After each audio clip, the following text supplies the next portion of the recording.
Welcome back to Level Up Local. You're in for a great episode today. We're interviewing Sarah Teagle. She runs Teagle Consulting. We're going to talk about how to scale a business, build operations, potentially even develop an exit strategy. So you're not just building a job, you're actually building an asset you can get out of later, sell, and continue to provide value to your community. So sit back, relax, take some notes, and thanks for watching. Welcome, Sarah. Tell us who you are and what you do and what you've done. Yes. Well, my name is Sarah Teagle. I am the owner of Teagle Consulting. I am also a VP of operations for a real estate investment and development company. It's a big word. And then I also help run other people's operations if they need assistance, just helping consulting in any way possible. Awesome. And how did this all start for you? That's a good question. I've been in leadership for over 25 years. And I just started with working myself up the corporate ladder, got my master's degree in organizational leadership, and I've found my niche in different places within operations and just continued to build and grow and share my knowledge with other people. And that's kind of what led me to build my consulting company.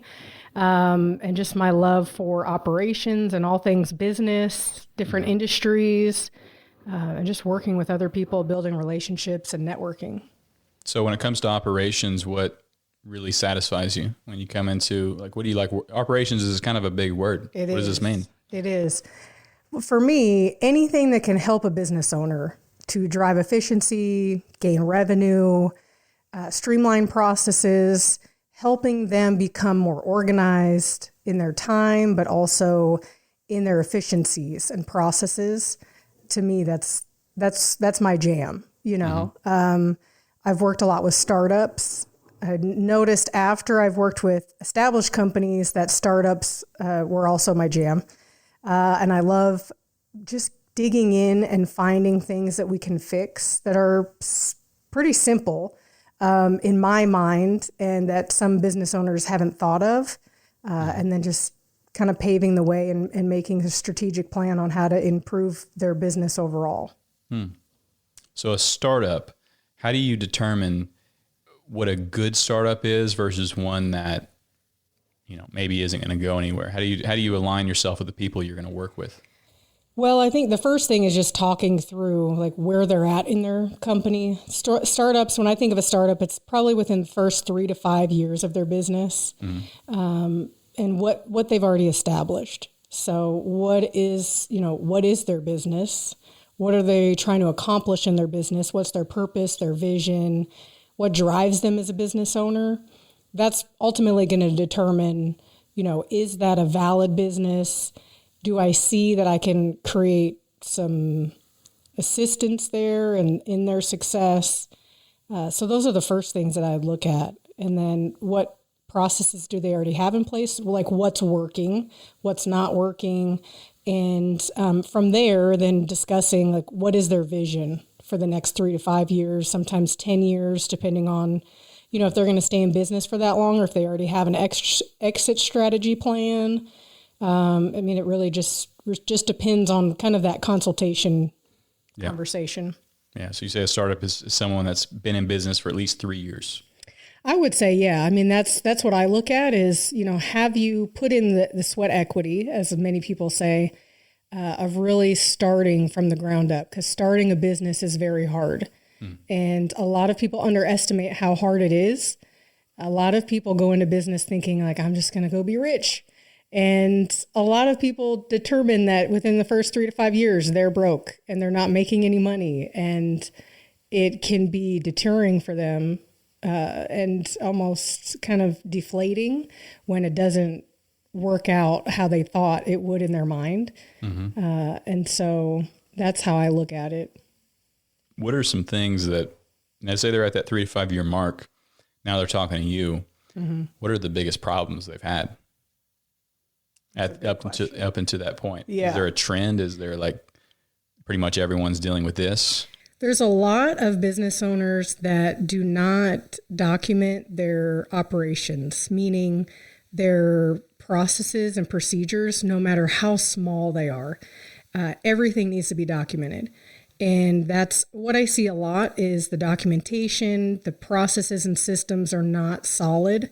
And if you're building a business on a shaky foundation, like the sand, there's going to be cracks. There's going to be places where it sinks. The foundation becomes uneven. Could also be that they don't have strong leadership in place. That's another trend that I see. Can you give us an example of like documenting your processes? Maybe a specific example or a general one. What does that mean? Like if you run say you run a marketing company like I do, what does that mean to document our processes? Yeah. I mean, why do I want to do it? Yeah. It could start as like, how do you build your marketing plan? How do you reach out to potential advertisers? It could be as small as how are you hiring your internal and external candidates? If you don't have a lot of those just very simple processes in place, the consistency of your business is going to be at risk. And when you have that at risk and you have different people doing different processes, so let's say you and I are both in the same role, or you're taking over a role that I have and everything lives in my head. Well, how am I going to deliver that to you? Because you're now taking over and I'm moving on to another role, or maybe I'm going, leaving and going with another company. The process or the experience that a consumer gets should never be different. They should never know who's leading your company or in that specific position. It's kind of like, when you go to McDonald's, you could go anywhere, or I'll use Starbucks because I love Starbucks. When you go to, it may not be a good example though, but when you go to a place that you're going to get that same cup of coffee, or you're going to get that same burger, and it's no matter what location you go to, they have that process in place because they have the recipes written down for any new hires, for tenured folks, and it lives in their head. That's great. But when you have people new that are coming on your team and they don't know anything about your company, they don't know how to make a cup of coffee or, make that burger, that process is in place to make sure that consumer gets exactly what they're expecting every single time. And that's where a lot of the opportunities are at within companies. Yeah, absolutely. Something I've heard from a lot of small business owners that maybe aren't even at that 3 to 5 year mark yet is, Tal, I have to work in the business. I don't have time to do X, Y, and Z. Yes. And sometimes I ask them, like, why don't you hire somebody? And they tell me I can't afford it, or I can't train them. So how do you suggest really any business owner that needs to start building a business and not a job, how do you start? Yeah, it's the first thing I would do is bring in somebody externally. Even if you can't you can't afford to hire one person, I guarantee you can hire a consulting company. Like for myself, that's normally when I'm brought in, and I can look at the business from a perspective where I don't have any stake in the game. I'm going to tell you the truth, whether you like it or not. I'm going to kind of give it to you as real as possible of what's working and what's not working. And you're getting a fresh lens. That you mentioned something that business owners have said to you is like, hey, I'm too far in the weeds, right? Well, that's what we call it, is they get too far in the weeds of the day in and day out activities that the owner then becomes that manager or that VP. And instead of being able to lead the company to that vision that they started with, they're so wrapped up in the day-to-day, they can't even think about the vision they had a year ago, or they're just wrapped up in everything that's going on. They lose sight of, okay, what do I really need to be doing? So bringing somebody in externally that can help you with that, that doesn't necessarily have to be a full-time employee, that has the expertise that you're needing, and that can be on board for, however long you need. And you guys have that conversation up front and, kind of building out that plan. That would be the first thing that I would do. But also really, as a business owner, stepping back and saying, okay, I may not be able to afford an employee, but what can I afford to do?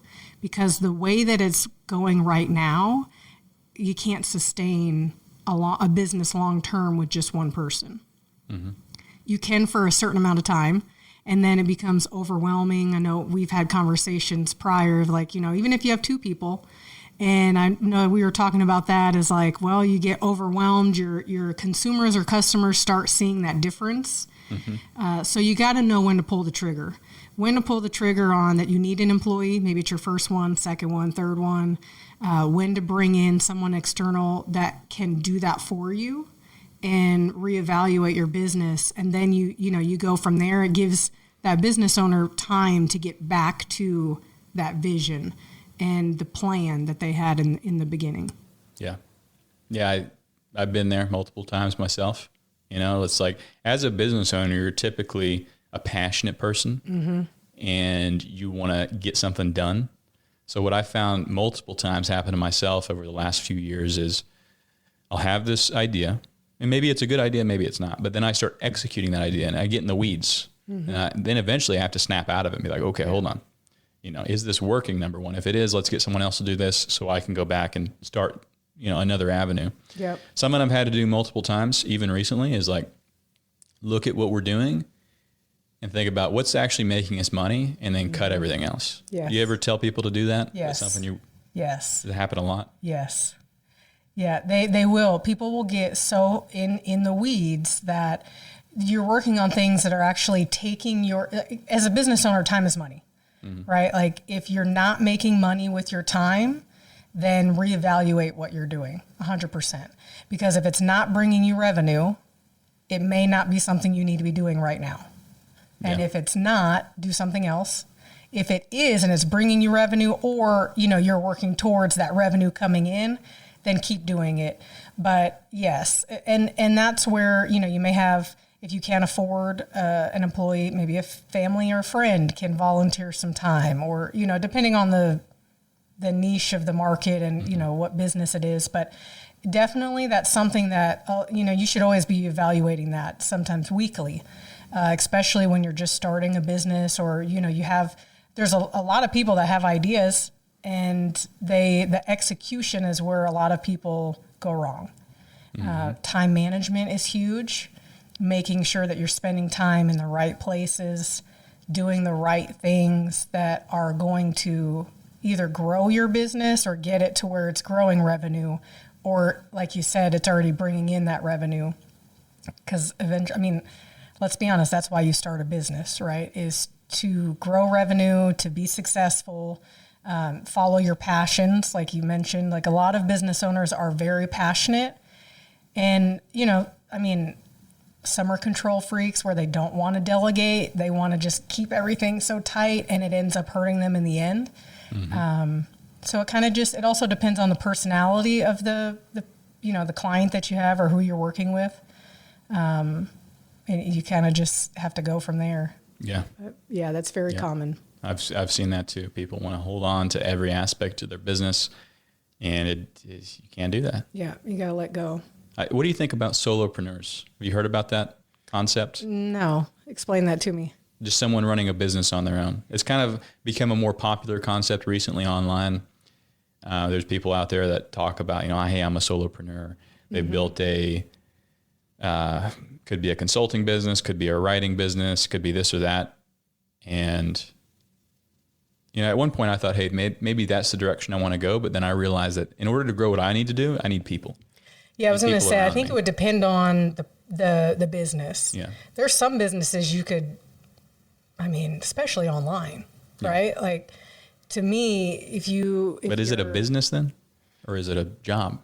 That's true, right? Because it's you. That would be, that would be something to ponder, right? Of like, is that, because eventually you're going to need, you cannot be a one-man band or a one-woman band, right? Like, you're going to need people to help you, even if it's running equipment, if it, like even in a podcast, right? Like you want to have people that are running the equipment, doing the things that you need, the lighting, the building, the everything like that, right? The editing, that I'm sure is time consuming, and that's huge in knowing when to expand your team. But yeah, I'm sure there's probably, But then you think about it, even if somebody's doing something online, eventually, let's say they're selling courses, eventually you're going to have people call and ask questions. And if you're growing and scaling to the point where you're actually a extremely lucrative company, you're going to have customer service. Mm-hmm. You're going to have somewhere where they can chat, that contact us on that website. Mm-hmm. You're not going to be able to do everything. So I would challenge somebody that thinks like that to, but again, some people get to a certain point in business and they're fine, right? They don't want to grow and scale past just a me thing. Is that possible? Like I've heard this thing, if you're not growing, you're shrinking or whatever. What do you think about that? Yeah, I'd say that. I would always have definitely always want a plan to grow. And it doesn't always have to be in the same niche. Maybe you're expanding. So, for example, you start a podcast and then you decide to start writing a book. That's still growth. Or, you start out writing a book, or you start out in fitness and you get online and you start doing other things. A lot of people underestimate the ability to have your business grow and scale online. Like that's huge, especially now, like technology. I mean, it's taken over. So if you're in your business and you're not using technology as your friend, like there's so many CRM platforms, there's AI. I mean, yeah, if you're not using technology at this point to help grow and expand your business, then I'd be concerned. It's hard because it's constantly changing, There's constantly new things. In fact, just this past weekend, I was down a rabbit hole.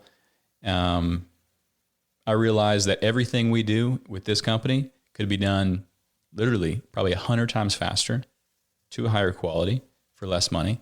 And it involves technology. Mm-hmm. And I had to be in the frame of mind to even consider that, because if I had an ego about this, or if I wasn't of a growth mindset, I would just ignore that. Well, we can do what we're doing right now. Yeah. But I know if we don't continue to research this and put more time and energy into developing more scalable ways of doing this, we're not going to grow.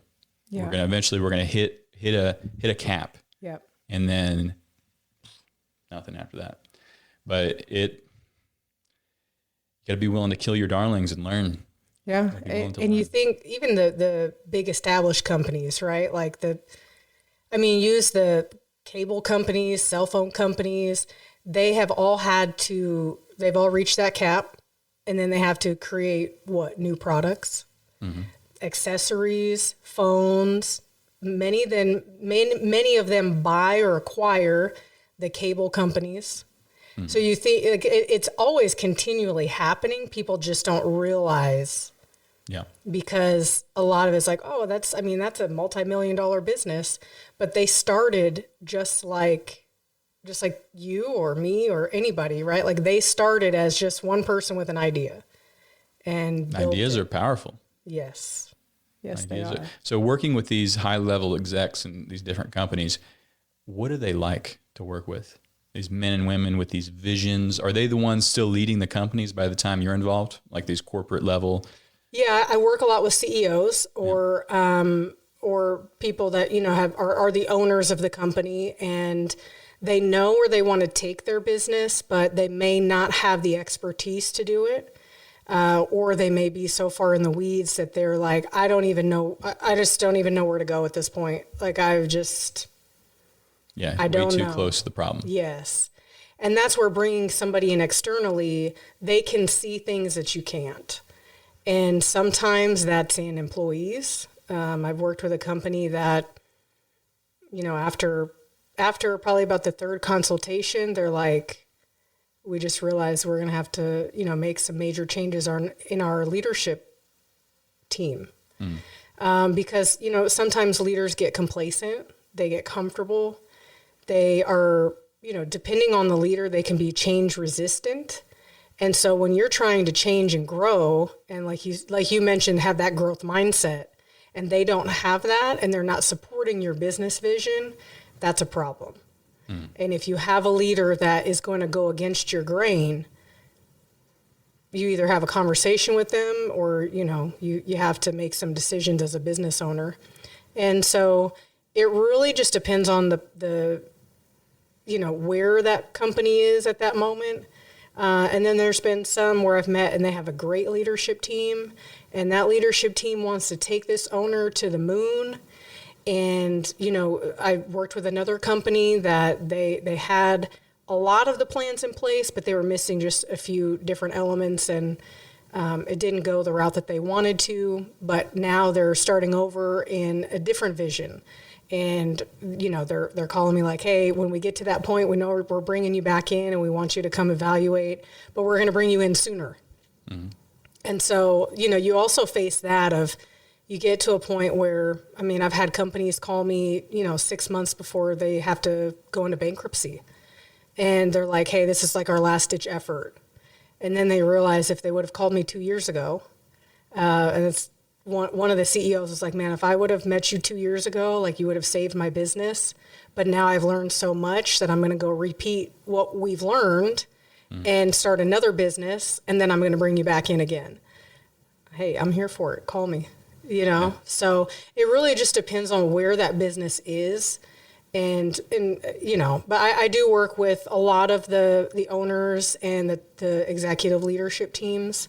But a lot of them are really great. They're amazing human beings, men, women, they're very passionate about what they do.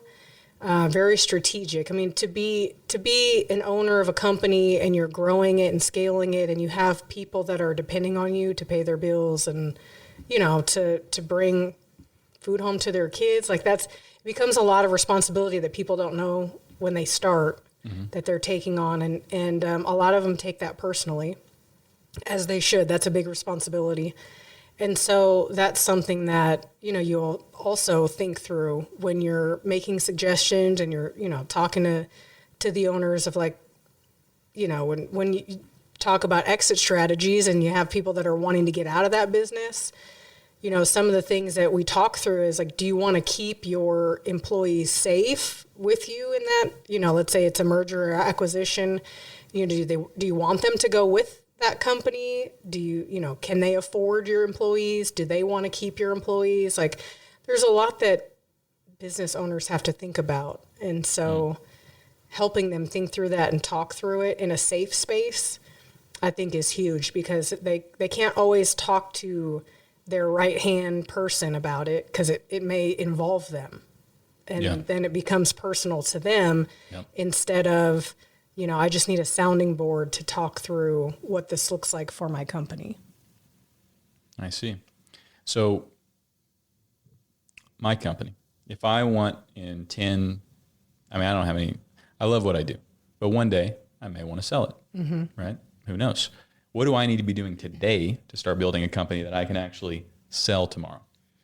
Ooh, that's a good question. The first thing is to have that vision, to know, do you have an exit strategy? For me, and this is something probably over the last 5-6 years that I've really honed in on, because a lot of business owners don't go into a company thinking, what's my exit strategy? Because they love what they do. They want to build it. But you do get to a certain point where either one, that burnout happens and you're like, you know what? I'm just ready. I'm done. I'm ready to go. Or they also will learn that they have other passions.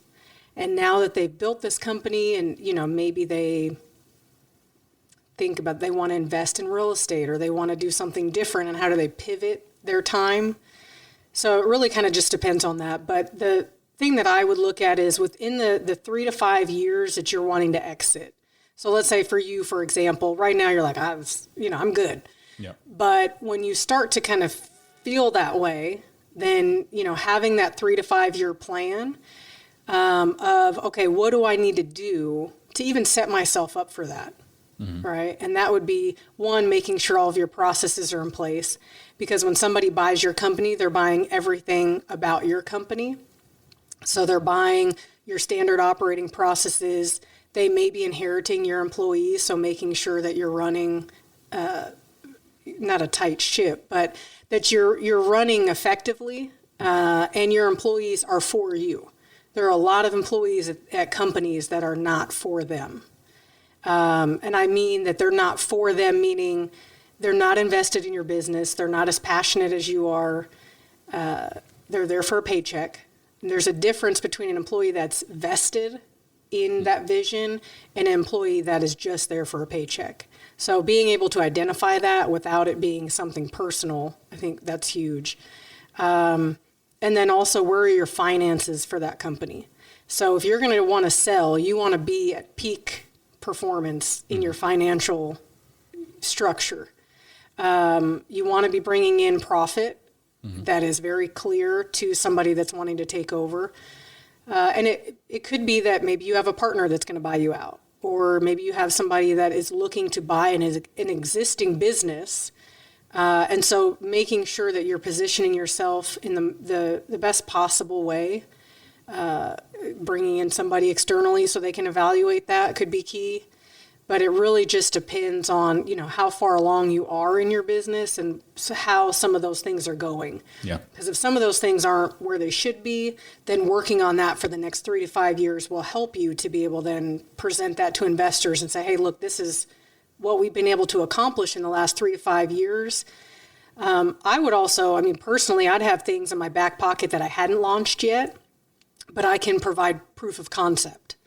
So, for example, if in 3 to 5 years you're like, hey, we could really roll out this, and this, and here's the revenue they could generate, well, then that business owner coming in can say, okay, well, they already had a plan to do this. They showed me that, the concept will bring me in money.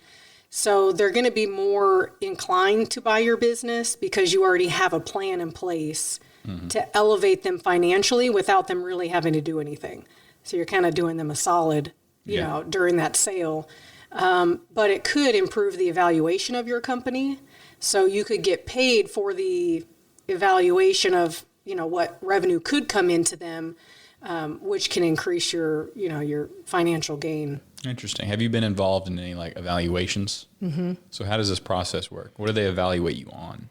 Well, they're going to evaluate you on your operations, on your financial. So there's normally 3 categories that, anybody that's looking to buy a business, they should do their due diligence. They have a due diligence period.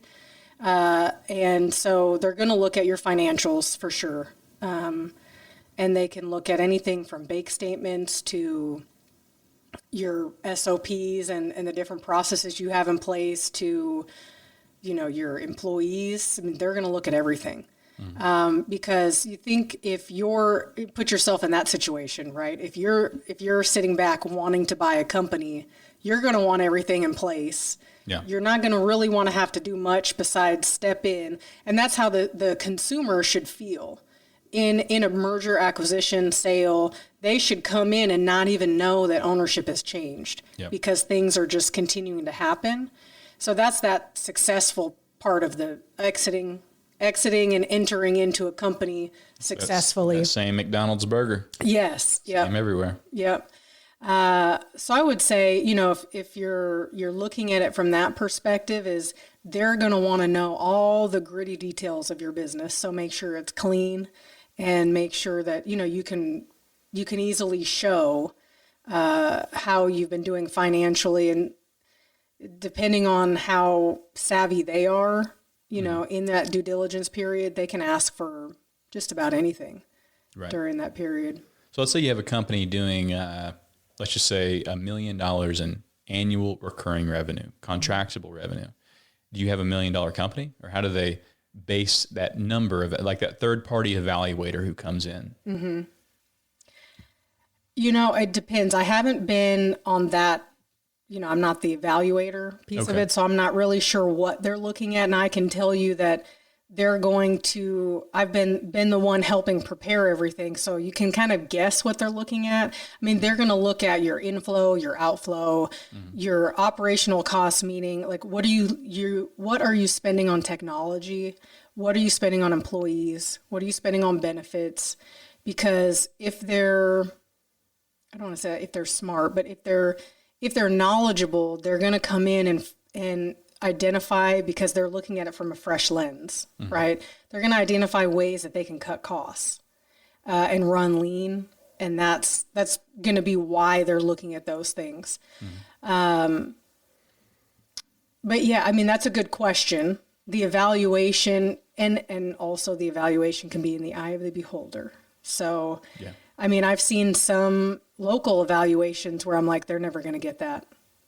Like they are never, but that's how you know that if somebody is emotionally attached to their business, or not, because a business is a business. It's not anything personal. It's not, but a lot of business owners that don't have that differentiation, they're invested in their business. So it becomes like their baby, kind of like sometimes how homeowners get invested in their home.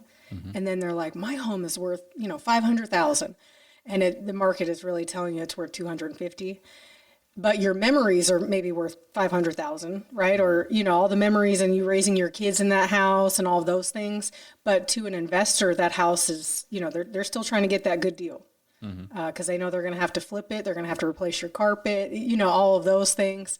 So it's the same for somebody coming in to evaluate a business, is there's no emotions tied to it, but a lot of owners, that's their baby. Yeah. So yeah, absolutely. So sometimes you see these asking prices just way off from what the business is actually worth. Yes. Like how off? Like, I've seen it millions off. Millions off. Yeah. I've seen companies asking for 2.5, and, based on the revenue that they get, if you're not bringing in $1 million, how can you ask for 2.5? Right. Yeah. So, but again, it depends on the proof of concept of, future.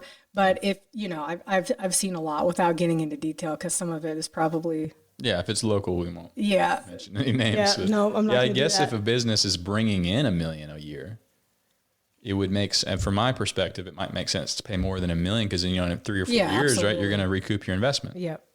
Absolutely. But I don't know. I've never bought a business. Yeah. Maybe one day. I look often. Now I do know it's definitely easier to buy an established business than it is to start one.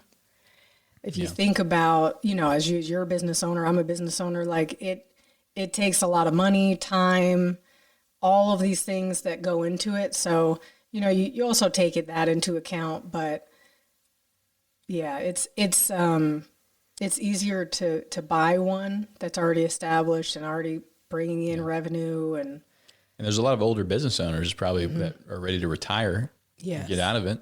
Yep. So I bet there's a whole lot of opportunity out there. Have you ever seen, this may be slightly out of your field of experience, but as far as business acquisition, if someone had minimal funds, someone that's wanting to get into business, they want to buy a business, do they necessarily, have you seen deals work out where they get creative? I don't know, like what sort of creative possibilities are there? Yeah, possibilities are endless when you have, I guess so. You come in and say, hey, maybe they want to retire. Hey, I'll run your business for a few years and then use that money to buy the business one day. Yeah. There's buyouts like that too. Yeah. There's a lot of different buyout options. You think about there could be family members that could run the business and learn the business from that business owner. And then, eventually, let's say they get, 5 or 6 people that have money and want to invest. And now they're all owners of that, but they have one person running it, right? So you could have silent investors. You could have a group full of people that are investing. You have folks that, they may not even know that person. And they're like, hey, I got 5 buddies and we're all wanting to go in on this. And then we're going to hire somebody to run it. We just want you to train that person to run it, and just like how you do. And then that's it. Yeah. But then you also have, business owners that are also passionate about whatever that business is, and they want to get in and run it, and they want to learn from that person. And that business owner is going to be able to identify sometimes, right? Like if they're having conversations with people that are going to potentially take over their company, I'm assuming that some are going to want that person to carry out their policies and procedures and all those operations. And then there's going to be some that were like, I don't care what you do. Yeah. After you buy this company and I have money in hand, I don't care. Yeah. Like you could bulldoze this whole building down. I don't care what you do. Right. Yeah. So I think it just really depends too, because you get some that have been doing the same thing for 20, 30, 40, 50 years, and they're just tapped out. They just want out. Right. So I think it really just depends on the business owner. Yeah. What I've learned from being in business is there's always that upfront price tag to something. And oftentimes it's what you're going to pay. But if you're willing to talk to somebody, explore options, there's always another option. There always is. Yes. You just got to get creative and sometimes just show the person that you have that creativity. Yes. So, Sarah, I'm on a quest to level up my business. And that's what the show is about, leveling up businesses, leveling up mindsets, operations. I think we've covered some great things here today. But if I ask you one more question, but for someone listening who maybe has a business or doesn't have one, are there any opportunities you think are big this year and the rest of 2020s? What are some options to either add revenue or even just build a business around a certain concept? Has there been anything that jumps out to you? Well, I mean, conceptually, if you go back to businesses that are always going to be making money, if you think through laundromats, storage facilities, I've even looked to, vending machines, anything that you don't have to be very vested in, right? That's going to be an easy win. Car washes are big around here, so I'd say car washes, right? I think if I'm not mistaken, there's one or two that are for sale right now. But I would also say that if somebody is looking to grow and expand, if they're a local business and they're not online yet, that would be an option. Like just getting a website up or e-commerce, or what do you think? It just depends on the type of business, right? Like if they don't have a website, definitely get a website. If they have a website, but they're not selling things online, whether it's Facebook, Instagram, all the technology platforms, I would definitely look at that. If they're not creating content online, that would be a big win. Yeah. So I think those are the things. If they are currently doing all those things, if they're, established locally wherever they're at, if they are online and they have a large online presence, that's the other thing is if you have a presence online, but you need to grow your presence, that's huge because you think there's millions of people in the world. So you have not reached everybody. Right. Well, that's true, right? Billions. But you have not reached everybody. Yeah. I think the other thing too is really targeting your niche, right? And having that target of who are you for and who are you not for? And if you know who you are for, then go after that market. If you need to expand your market, whether online or locally, for example, if you have a large presence in Russellville, why not Northwest Arkansas? Or why not Little Rock? Or, expanding your market, even in another state. So I would say those are the things that I would look at for somebody that's wanting to grow. So hopefully that answers your question. Okay. Yeah. I'll just add on to that too for people listening. Another way you could expand into another market, add some extra revenue. We've talked about this a bit, is digital products. Yes. Right. If you're already an expert at what you do, that's a great way to do it. Make a little video course. There's 1,000 different ways to do it. Yes. And even if it's only even if it's only $20 a ticket, that may be a few $100, a couple $1,000 a month, or that could be actually a very scalable part of your business. Right. If you're good at it. Yes.